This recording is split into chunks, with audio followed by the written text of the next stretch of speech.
இன்றைய தினம் சிவஸ்துதி என்ற பாடலில் ஒரு ஞானசம்பந்தருடைய பாடலை நாம் சிந்திக்க போகிறோம். அப்படி இந்த ஞானசம்பந்தருடைய பாடலை நாம் சிந்திக்கிறதுக்கு முன்னாடி இறைவனிடத்திலே எப்படி பக்தி செலுத்துவது அப்படின்னு ஒரு கேள்வி கேட்குறோம்னு வச்சு, அதை ஒரு 4 மார்க்கமாக சைவம் நமக்கு உபதேசிக்கிறது. எப்படி அப்படின்னா, வழிபாடு பண்ணுறவாளுக்கு ரொம்ப முக்கியம் என்ன அப்படின்னா மந்திரம்னா பஞ்சாட்சரம் தீட்சை எடுத்துக்கணும், தொடர்ந்து சொல்லிகிட்டே வரணும். அப்படி இல்லைன்னா திருநாமாவளி, அதாவது சாமியினுடைய பெயர் சொல்லிகிட்டே வரணும். அதுக்கடுத்தது தந்திரம் அப்படின்னா இறைவனுக்காக, இறைவனை குறித்து அவனுடைய திருமேனியின் பொருட்டு நாம் செய்ய வேண்டிய செயல்கள், அதுதான் தந்திரம், ஒழுங்க முறை. அந்த முறைகளை நாம் அறிந்திருக்க வேண்டும், எதை எப்படி எவ்வாறு. தந்திரம். கிரியா அப்படின்னு சொன்னால் அந்த முறைகளை அறிந்து அதன் வழி செயல்பட வேண்டும். அதுக்கப்புறம் பாவனா அப்படின்னு ஒன்று இருக்குது. பாவனை அப்படின்னு சொன்னால் என்ன மாதிரி எண்ணம் நம் மனதிலே தோன்ற வேண்டும். இந்த மந்திர, தந்திர, கிரியா, பாவனா, அர்ச்சனா, இந்த 4 சேர்ந்தாதான் அர்ச்சனை. அந்த வகையில் சிவபெருமானை 4 விதமான பாவனையாக தொழ வேண்டும் என்று சொல்லுகிறார்கள். அதை மார்க்கம்னு சொல்லுவாள், வழி. அது என்ன அப்படின்னா சத்புத்திர மார்க்கம்னு சொல்கிறார். சிவபெருமானை தகப்பனாக நினைத்து, உமையம்மையை தாயாக நினைத்தல். அப்படி நினைத்து வணங்க வேண்டும். அப்படி வணங்கினால் என்ன பலன் வரும்? சிவபெருமானை குருவாக நினைத்து வணங்க வேண்டும். அப்படி வணங்கினா சிவபெருமான் குருவாக வருவான்.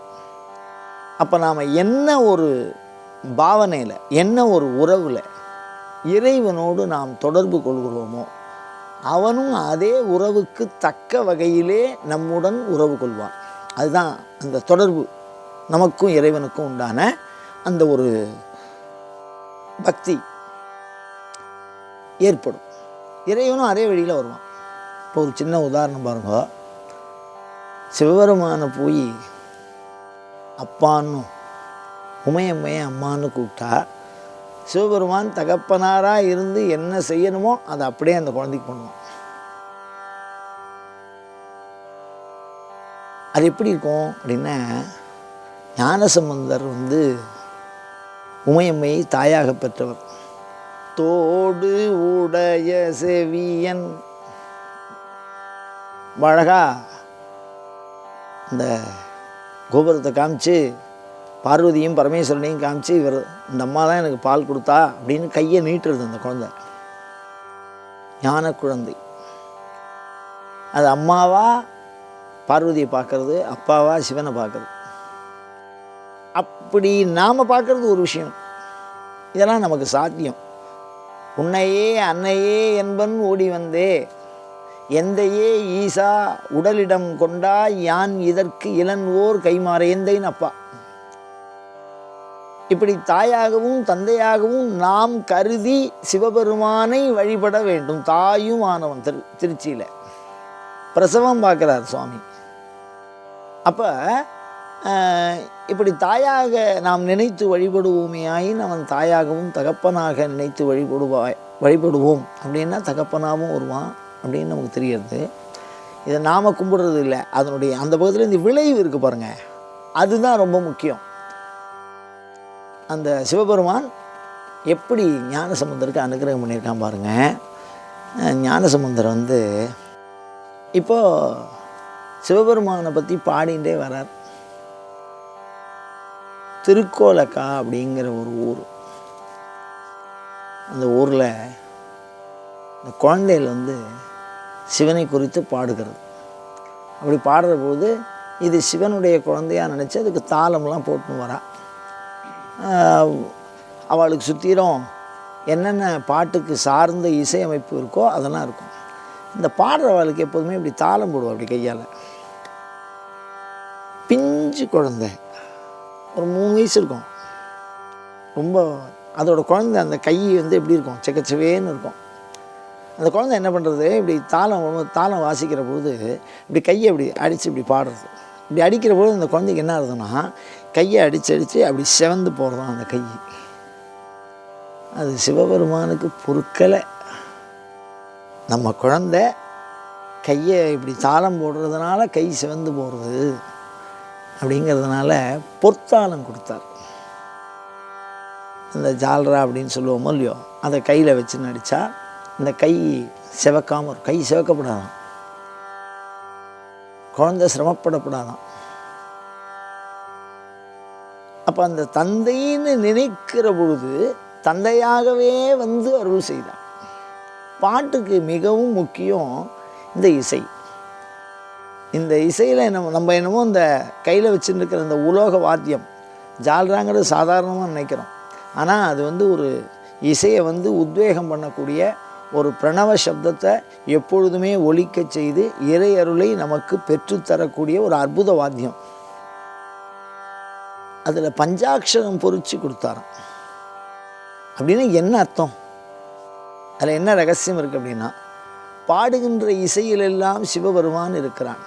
பஞ்சாட்சரமும் சிவபெருமானும் வேற வேற இல்லை. சிவன் எனும் நாமம் தனக்கே உரிய செம்மேனி அம்மான்னு சொல்லுவார். உங்கள் பேரை சொல்லி கூப்பிட்டா நீங்கள் திரும்பி பார்க்க மாட்டீங்களா? அப்போ உங்கள் பேர் உங்களுக்கு சொந்தம் இல்லையா?